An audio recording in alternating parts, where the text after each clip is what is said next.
Johor Darul Ta'zim terus membuktikan siapa raja sebenar Liga Super Malaysia. Beraksi di kubu keramat Stadium Sultan Ibrahim, Harimau Selatan, sekali lagi mengamuk tanpa belas kasihan, kali ini menghadiahkan kekalahan besar kepada Immigration. Persoalannya, siapa mampu hentikan JDT musim ini?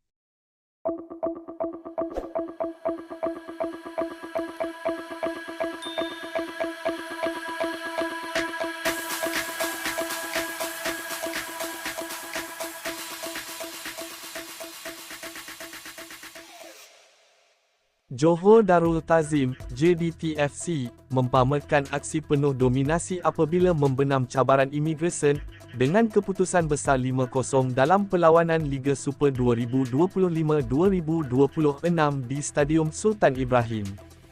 Kemenangan ini menyaksikan JDT terus mengganas dengan rekod kemenangan ke-16 berturut-turut, sekaligus mengukuhkan status mereka sebagai pasukan paling digeruni dalam saingan Liga Super musim ini.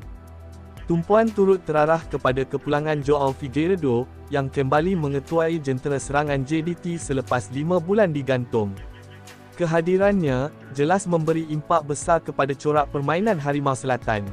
Separuh masa pertama menyaksikan JDT mendahului, menerusi jaringan Joao Figueiredo yang melepaskan rembatan kencang jarak dekat, menewaskan benteng pertahanan Immigration untuk memisahkan kedua-dua pasukan. Babak kedua menyaksikan derita Immigration semakin bertambah apabila Vinicius Milani tertampan bola ke gawang sendiri pada minit ke-59 sebelum Bergson da Silva melebarkan jurang jaringan hanya 2 minit kemudian. Bekas penyerang FC Tokyo, Marcos Guilhem, turut mencuri tumpuan apabila meledak gol keempat JDT pada minit ke-66.